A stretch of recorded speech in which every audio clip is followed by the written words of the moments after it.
Hola, muchas gracias. Estoy feliz de estar aquí con vosotros nuevamente. Espero que hayáis disfrutado el curso de ayer, la sesión de ayer. He visto mucho feedback en Twitter y me encanta. Veo que han quedado aclarados también algunos temas importantes en el Q&A que hicimos hoy, así que si no pudisteis asistir sería genial que le echaseis un vistazo a esos vídeos porque realmente han servido muchísimo para aclarar esas dudas que todavía quedaban de la sesión, de la primera sesión enfocada al estudio de palabras claves, competencia, los conceptos SEO, cómo establecer esos objetivos de nuestro proceso de posicionamiento para que sea coste efectivo, etcétera, ¿no?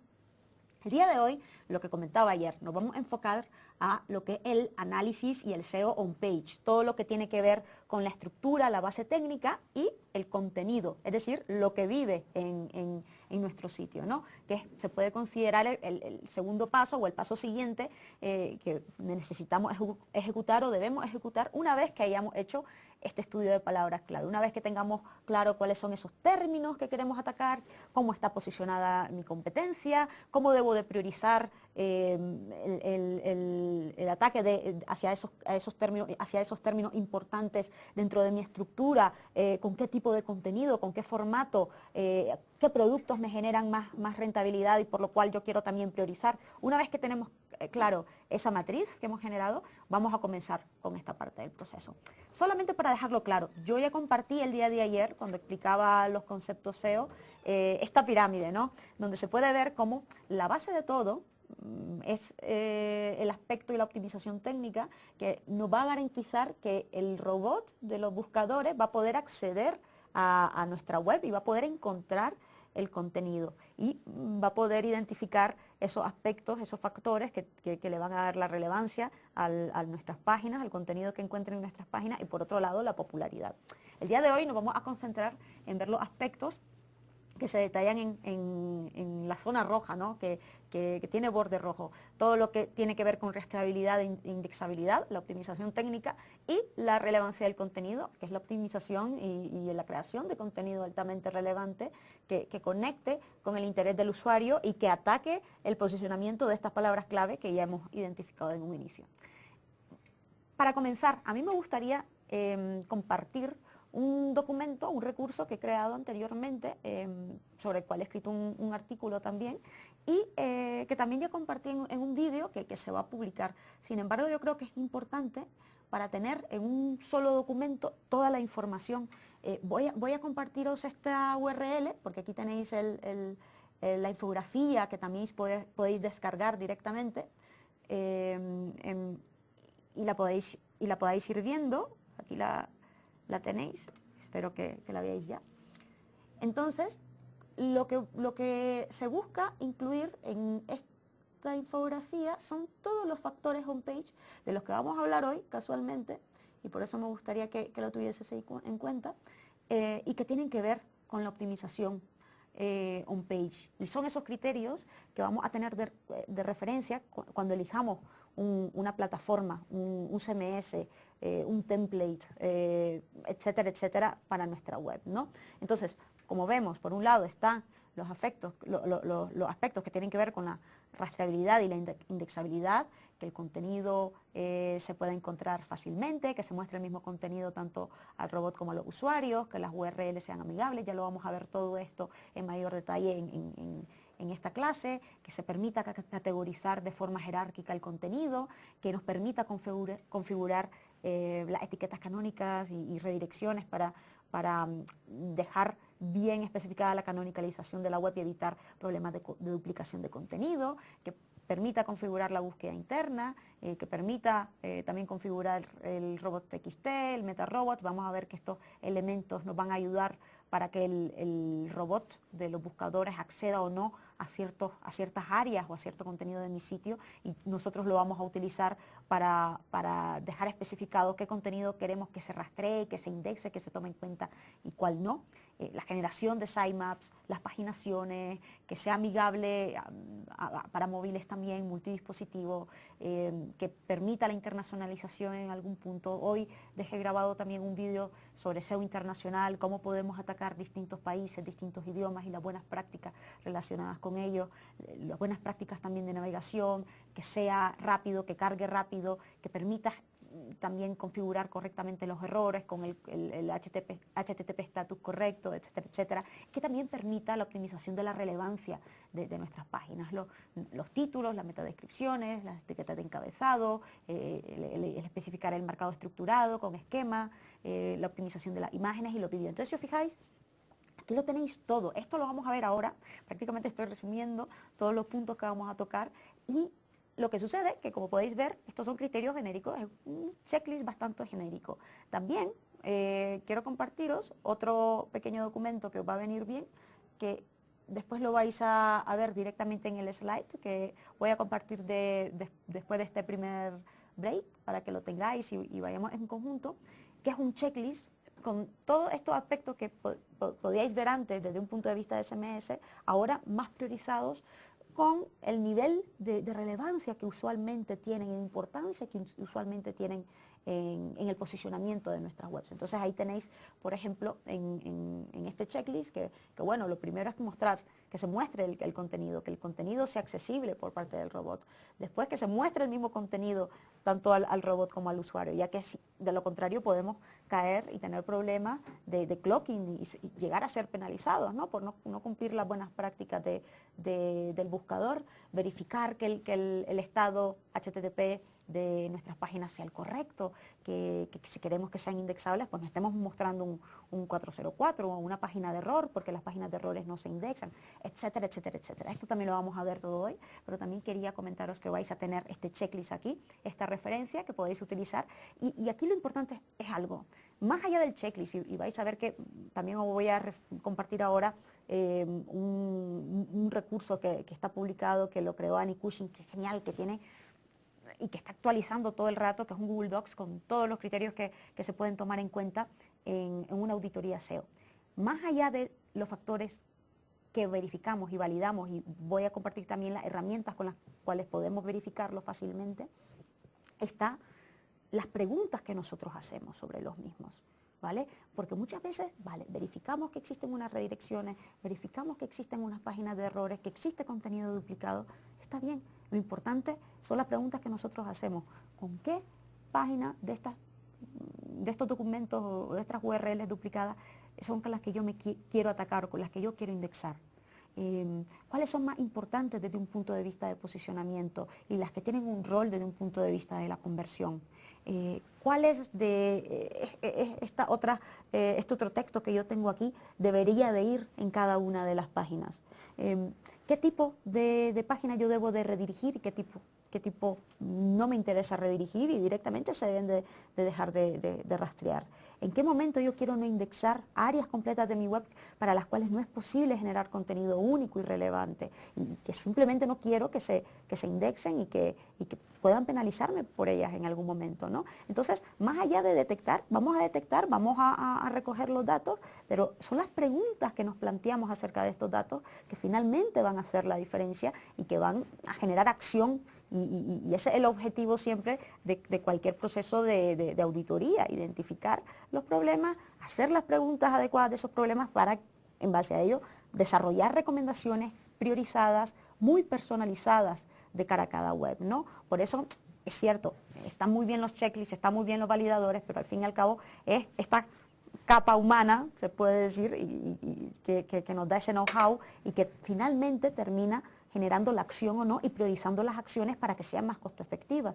Os voy a compartir después un post que yo hice y que se publicó la semana pasada en Search Engine, donde hago ciertas preguntas muy enfocadas a la acción cuando estamos haciendo auditoría SEO para que realmente nuestra auditoría sea efectiva y que genere los cambios necesarios, ¿no? para nuestra web. Otra cosa importante, que ayer os comenté también, hace alrededor de una semana se publicó el estudio de Moz de los factores de posicionamiento, ¿no? Entonces, aquí podemos ver, podéis ver en la pantalla, pero me encantará irme directamente a la web para mostraroslo y echar un vistazo rápidamente a algo que es bastante evidente. Se habla muchísimo de qué factores realmente son los que influyen, qué factores no compensan modificar de nuestra web y no vale la pena modificar porque son triviales, ¿no? Al fin y al cabo, ojo, hay que estar claros que todos estos estudios que se hacen, por un lado, son opiniones de especialistas. El estudio de Moz se divide en dos partes. El survey que recogen de especialistas, en los que yo, por ejemplo, tuve la suerte de poder participar. Fue un gusto el poder hacerlo. Y por otro lado, los estudios de correlaciones que ellos hacen. Ellos tienen gente, computer scientists, que recoge datos, que analiza datos, que identifica las correlaciones. Hay algo muy importante. Correlación no implica causalidad.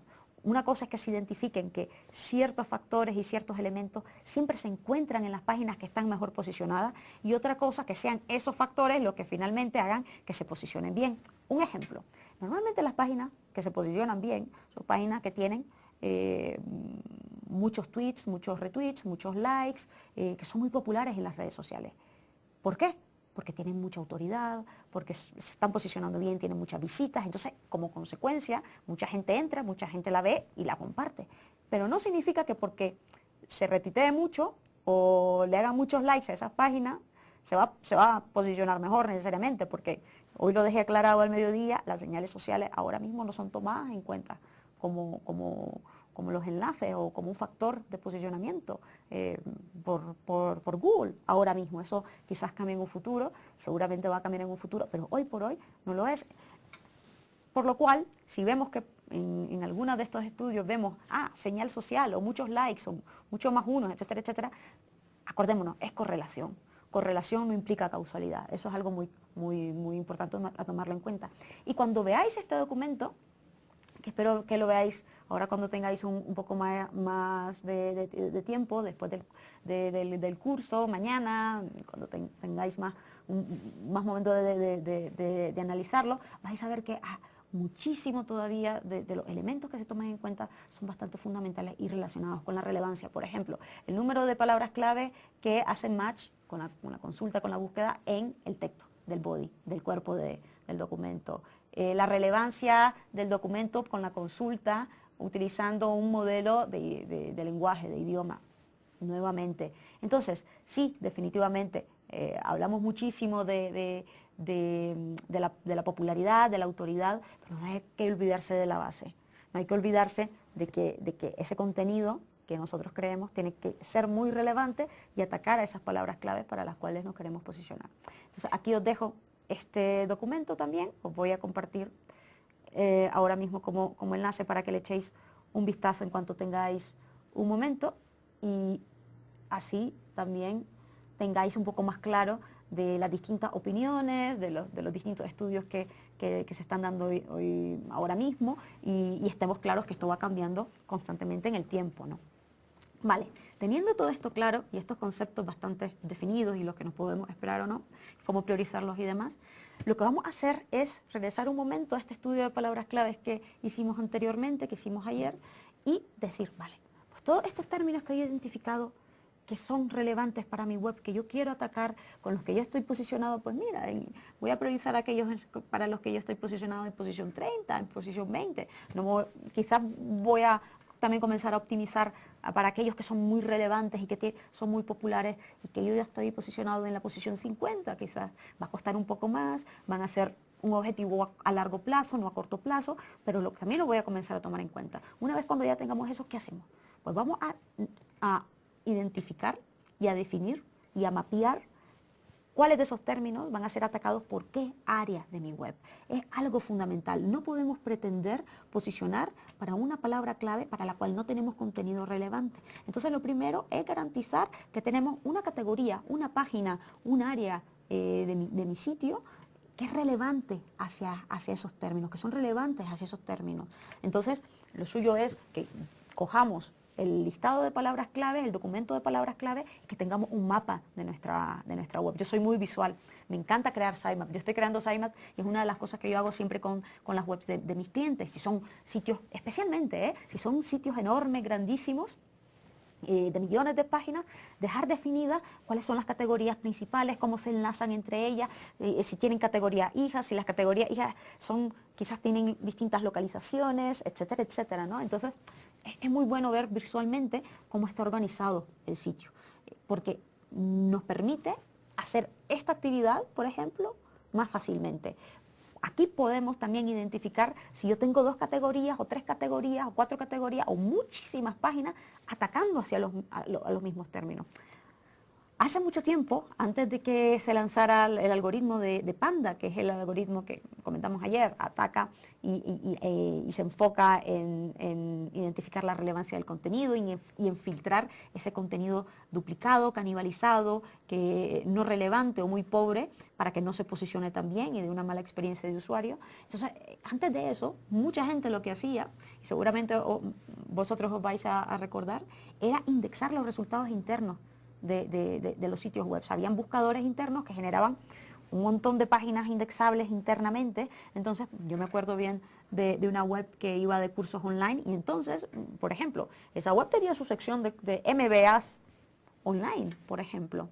Tenía categoría MBA online en Barcelona, en Madrid, en el DF, en Bogotá, para cada una de las localidades. Y muy bien, cada una de esas páginas se enfocaba a posicionar las palabras claves.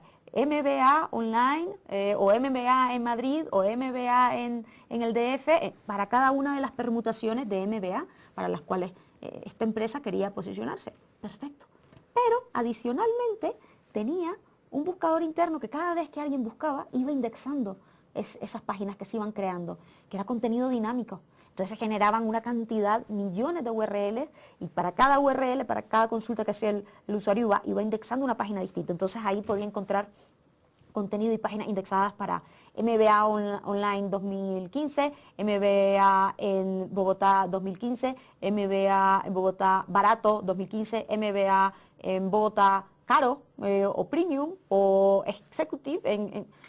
Muchas de ellas, definitivamente, y la gran mayoría de ellas no tenían sentido de que fueran páginas independientes, porque atacaban el mismo tipo de búsqueda que ya atacaban las páginas estructurales de categorías, subcategorías para las cuales ya existían páginas definidas y contenidos definidos para posicionar. Entonces terminaban canibalizándose, compitiendo entre ellas, generando un problema de duplicación de contenido, dando una mala experiencia de usuario y confundiendo al buscador. Eso ha terminado. El Panda prácticamente se enfoca en filtrar este tipo de páginas, en dejarla de tomar en cuenta, en eliminar el posicionamiento. Entonces, ahora nos vemos, por decirlo así, obligados, y un must tener una arquitectura de este tipo. Habían sitios que lo hacían a propósito, ojo, este tipo de configuración para así maximizar y posicionarse para cada tipo de permutación fácilmente, sin tomar en cuenta de que hoy por hoy, es cierto, yo me quiero posicionar para todas las permutaciones relacionadas con mi keyword, con mi palabra clave principal, pero si es un color distinto quizás, o si es una fecha distinta, pues quizás es la misma landing page que yo voy a balancear para que sea también relevante para ese tipo de términos. Si no tengo un contenido totalmente diferente para esa palabra clave específica, pues seguramente no me va a compensar crear una página, porque va a ser muy difícil crear contenido totalmente nuevo y no duplicado para esa URL independiente, ¿no? Entonces, son cosas que hay que sopesar. Como lo decía, al fin y al cabo depende mucho del modelo de negocio, de los recursos existentes en la web, y es por eso que nos tenemos que hacer esas preguntas que os comentaba antes en base a lo que vamos identificando, ¿no? Pero de base, indispensable, fundamental, hacer este mapeo. Mis palabras clave van con estas categorías, con estas áreas de mis sitios, y es ahí donde vamos a identificar, como en el ejemplo que vimos ayer, pero si este sitio web quiere comenzarse a posicionar para persianas de salón y no tiene una sección o una página específica hablando de salón, es muy difícil que se posicione con la página genérica de persianas. Ahí sí necesita una específica de persianas de salón. Quizás no necesite una página específica para persianas de salón azules o persianas de salón rojas, porque por un lado no se buscan quizás demasiado, o si se buscan, pues yo voy a intentar optimizar esa página de persianas de salón para que sean relevantes también para los colores. Vamos a crear contenidos para ellas, etcétera, etcétera, ¿no? Porque sería muy difícil quizás crear páginas específicas para cada uno de los colores, porque era una empresa pequeñita, no es que tuviera 10.000 persianas distintas para cada color en este caso. En el caso que los tuvieras, pues genial, también se crea contenido específico e independiente para cada uno de los colores de las persianas y se indexa también y se posiciona también. Pero quiero que veáis la lógica de lo que estoy comentando porque es lo fundamental. Y después, ahora mismo, vamos a ir y ver con qué herramienta hacemos este rastreo, voy a mostraros ejemplos, pero lo importante es la lógica que hay detrás de este análisis y lo que vamos a buscar con estas herramientas. No es lanzar un crawler o lanzar un rastreador sin más, sino saber qué es lo que queremos encontrar y cómo lo deberíamos de solventar, la lógica que hay detrás de toda esta optimización, ¿no?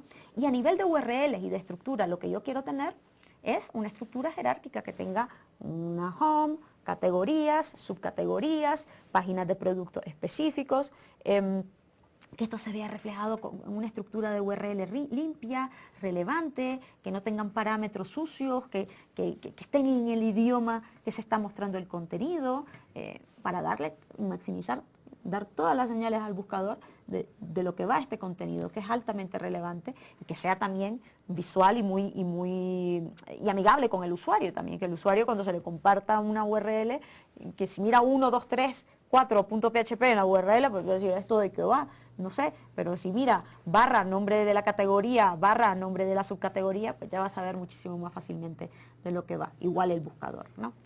Más allá de las distintas áreas y categorías y subcategorías de contenidos, ¿no? Y de temáticas. Es importante, y acordaros ayer de la importancia de las oportunidades que comentaba, que podemos llegar a identificar para posicionar distintos tipos de contenido, no solamente contenido de texto, sino imágenes, vídeos también. Vamos a ver ahora cómo podemos optimizar las imágenes y vídeos también. Entonces, el siguiente paso, una vez que ya identificamos, vale, esta área va a atacar estas palabras clave, para estas otras palabras claves no tenemos ningún área, no tenemos ninguna página, vamos a necesitarlas crear, ¿vale? Lo siguiente es, ¿con qué tipo de contenido? Acordémonos que vimos con cuáles eran las páginas específicas que se estaban posicionando para ese contenido. Pues mira, quiero ver qué tipo de texto es, qué largo es ese texto de mi competencia. Si yo veo que mi competencia se está posicionando con un texto de, por ejemplo, 3.000 palabras, pues mira, y hay un patrón ahí, veo que las 5 primeras páginas o las 10 primeras páginas es puro texto de 1.000 palabras, muy relevante, artículos muy largos, por ejemplo, o páginas de productos que muestran muchísimo contenido, pues mira, yo voy a necesitar ser muy relevante también. Yo no puedo pretender pasarles por encima a esas páginas con 4 líneas de texto. Está claro que no voy a llegar a ser más relevante así. Esa es la realidad, ¿no? Pero yo necesito identificar esto. Y necesito identificar si en algún momento mi competencia se está posicionando con vídeos, con imágenes, quizás con recursos que se muestran externamente con PDFs o que requieren registro, pero que también se muestran en texto, identificar con qué formato de contenido, porque esto a mí me va a dar una idea, y este es el punto, para crear mi estrategia de contenido, para establecer qué estrategia yo voy a implementar, cómo voy a conectar con el usuario. Esto también tiene que ver después con el proceso de las campañas de link building que vamos a ver mañana. Cómo no es solamente un contenido que va a ser identificado como relevante por el buscador, sino que al usuario le va a encantar, va a satisfacer al usuario, va a conectar con el usuario y al usuario le va a encantar tanto que lo va a compartir y no va a enlazar. Entonces, esta es la lógica. Necesitamos por eso identificar el tipo de contenido, el formato de contenido, más allá únicamente de, vale, es esta página que tiene que estar optimizada para este texto, sino además con qué tipo de texto, qué tan largo tiene que ser, con qué características, qué es lo que le está dando mejor resultado a la competencia ahora mismo y tomarlo como referencia en el proceso de optimización y de creación de contenido que vamos a hacer. Algo fundamental también, que viene muy de la mano con esto de cada página tiene que mostrarse a través de una sola URL y una pieza de contenido por página. Cuidado, y lo hablábamos ayer, lo del scroll infinito, y ahora mismo vamos a ver un poco de las buenas prácticas que Google tiene para ellos, ¿no? Pero esto es indispensable. No podemos pretender ser relevantes con una sola página para todos. Yo he visto lo típico en muchas agencias de diseño, etcétera, etcétera, donde gusta mucho demostrar lo bonito que son los efectos, por ejemplo, del Ajax o de ciertos scripts y demás, pero cuidadín, tenemos que garantizar que este contenido no solamente sea indexable y que se vea en el caché del buscador, después vamos a ver ejemplos de esto, sino que además que cada pieza de contenido, cada categoría y subcategoría se aloje en su URL específica, porque entonces si no vamos a tener una homepage, una página de inicio, con el equivalente al contenido de una web que debería de tener, yo qué sé, 100 páginas internas. Y la homepage no puede ser relevante para 100 temas distintos o 100 categorías distintas. No es así, no funciona de esa forma. Entonces, cuidado con eso. Hay formas, y os voy a dejar aquí un preview un poco de lo que hace Quartz. Entonces, no hay excusa. Hay formas de hacerlo, hay buenas prácticas de generar... Ups, perdón. Se me ha ido otra web que no debería. Aquí, QZ, perdón. Vámonos aquí a ver, por ejemplo, fijaros en la URL, aquí en el browser. Fijaros, aquí yo veo la home, ¿vale? Las distintas historias, perfecto. ¿Qué pasa si yo vengo y entro a cualquiera de estas historias en particular? Entro a una URL específica. ¿Lo veis? Vale. Vale, yo veo la historia, perfecto, está muy bien, y si os fijáis, voy cambiando de historia. No estoy pinchando en ningún enlace para irme a una historia distinta de la que estaba viendo internamente. Las paginaciones entre las historias se están dando con este efecto de scroll infinito, si os fijáis. Y si os fijáis aquí en el browser, en el navegador, yo sigo scrolleando y se va cambiando la URL. ¿Ya visteis? Va, acaba de cambiar. Genial. Y aquí... nuevamente, acaba de cambiar. Entonces, si os fijáis, de esta forma yo tengo el efecto chachi que le quiero dar a mis usuarios del scroll infinito, por un lado, pero por otro lado, estoy mostrando cada pieza de contenido en una URL específica. No intento mostrarlo todo a través de una sola URL, porque entonces Google no sabría para qué posicionar esa URL, tendría demasiado contenido, sería una URL súper pesada también, no sería beneficiosa en ningún sentido, ¿no? Entonces, vamos a ver después cuáles son las buenas prácticas y más ejemplos para hacer esto, para su implementación. Pero quiero que quede claro, este es uno de los escenarios. Existen muchos más escenarios cuando se generan este tipo de errores. Por ejemplo, cuando tenemos una versión HTTP y HTTPS y se está mostrando exactamente el mismo contenido con las dos versiones. Yo tengo HTTP, por ejemplo, aleidasolis.com, HTTPS, aleidasolis.com y se muestra exactamente el mismo contenido. Mal. Yo tengo que mostrar cada pieza de contenido a través de una sola URL. Lo mismo con las versiones con www y sin www. Yo quiero identificar y definir una con la que voy a trabajar y redirigir desde la versión sin W a la versión con W o viceversa, me da igual. Pero quiero dejar definida una y mostrar mi contenido solamente a través de una. Lo mismo con las URLs que muestran exactamente el mismo contenido con mayúsculas y con minúsculas, en vez de redirigir una a otra. De hecho, estaba viendo un poco de los ejemplos que me habíais pasado anteriormente y veía algunas webs que son populares en distintos países y entonces estaba probando, vale, si le quito la barra al final de la URL, veamos si redirige como debería de ser a la URL principal, a la que está enlazada, con una redirección 301, que es la redirección que va a transferir la popularidad y la correcta para implementar en este caso.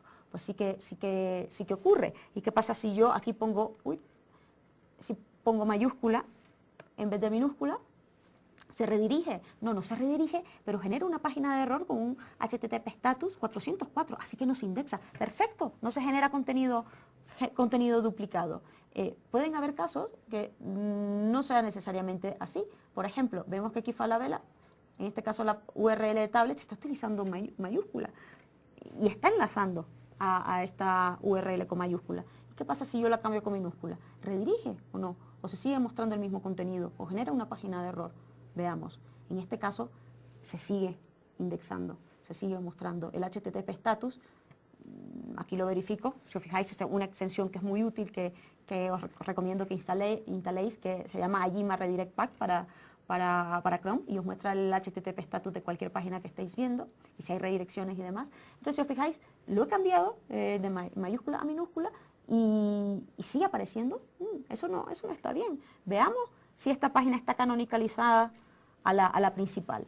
Vamos después a entrar más en detalle de qué se trata esta etiqueta canónica y cómo funciona, ¿no? La etiqueta en este caso está aquí y a nivel general funciona apuntando, o debería de apuntar, a la versión original de cada URL.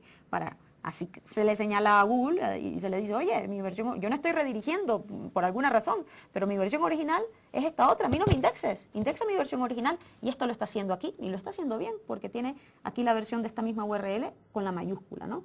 Pero sí, podemos ver cómo se deberían de tratar estos escenarios. Vamos a adentrarnos en distintos escenarios y vamos a mostrar un ejemplo de crawling después para que veáis de forma más detallada, ¿no? Con las herramientas cómo se identifican estos problemas. Pero podéis ver, muchas veces no se hace a propósito, y esa es la parte compleja. Desgraciadamente, muchas veces dejamos la configuración que viene por defecto en los CMS, no configuramos nada de eso, hacemos migraciones, no modificamos y generamos problemas de duplicación de contenido simplemente porque no ha habido una optimización técnica por detrás. Muchas veces, y he conocido casos de webs que han sido penalizadas por Panda por este tipo de casos, de duplicaciones de contenido que se generan con estructuras paralelas de URLs que no redirigen unas a otras, que no canonicalizan unas a otras, por ejemplo. Y no era algo que habían hecho a propósito, simplemente había sido un poco de desidia de nunca optimizar y nunca preocuparse por hacer SEO. Entonces, el SEO técnico también, así como el inbuilding que vamos a ver mañana, se tiene que hacer y se puede hacer, o debería de hacerse de forma también defensiva, ¿no? Como un backup, y garantizar de que mi web realmente accesible, rastreable, indexable por el buscador. Y como podemos ver, se pueden generar muchísimos escenarios que después vamos a ver más ejemplos con más detalle. Pero aquí lo veis claramente. Se pueden hacer las cosas bien, siempre.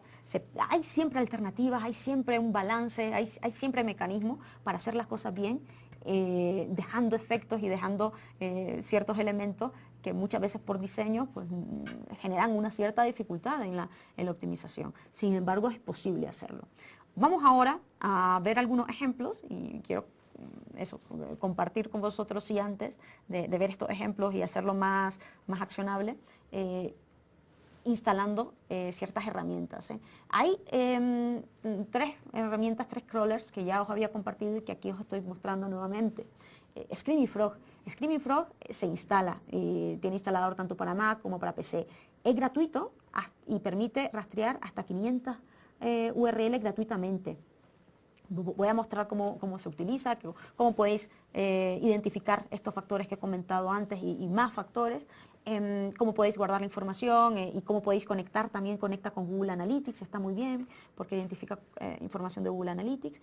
Y por otro lado tenemos otros softwares que estos no son, estos no se necesitan instalar, estos funcionan en la nube. OnPage, que además ofrece una versión en español, si podéis ver, la homepage está en español también. Y por otro lado también ofrece una versión gratuita para un sitio web, creo que era menos de 100 páginas quizás, una web pequeñita para probar las funcionalidades. Os voy a mostrar porque me gustan mucho los tipos de informes que tiene esta herramienta, son muy accionables, son muy visuales, facilitan muchísimo el análisis. Al fin y al cabo nosotros podríamos hasta verificar de forma manual, sería un poco difícil, un poco coñazo, habría que decirlo, y lo que hacen en los rastreadores es automatizar este tipo de recolección de datos, ¿no? Y eso es lo que buscamos. Pero si además nos dan esa capa para hacer o generar que los datos sean accionables lo más fácil posible y nos minimizan nuestro trabajo o nos salvan trabajo, pues mejor que mejor, ¿no? No esperemos que nos haga todo el trabajo de análisis, que eso lo tenemos que hacer nosotros priorizando y alineando con los objetivos que queremos crear. Y por último, DeepCrawl. DeepCrawl es un rastreador que es más nivel empresarial, más nivel enterprise.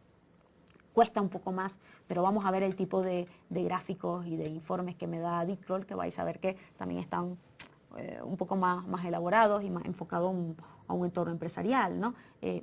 Todo está en dependencia de los tipos de clientes que tengáis. Si tenéis clientes pequeños, pues podéis comenzar perfectamente con Screaming Frog. sin problema. Si tenéis clientes más grandes, clientes, por ejemplo, e-commerce, que tienen millones de páginas, etcétera, etcétera, pues vais a necesitar una combinación. Yo hoy por hoy, y os voy a mostrar, es que yo uso los tres. Y para validar, para verificar, vais a ver que existen configuraciones que son un poco distintas y que unos me van a dar datos que otros no. Por ejemplo, Screaming Frog me da datos de optimización de imágenes y Deepcrawl no me lo da, desgraciadamente. HomePage tiene otras funcionalidades muy visuales para identificar el entrelazado interno de mis páginas. Eso lo vamos a ver ahora. Mientras tanto, espero que ocupéis estos minutos de receso que vamos a tener ahora para instalar esta herramienta, en el caso que no lo hayáis hecho, porque espero que esta parte ya de la sesión sea muchísimo más práctica y comencemos a verificar y a cacharrear con nuestras propias webs. Muchas gracias.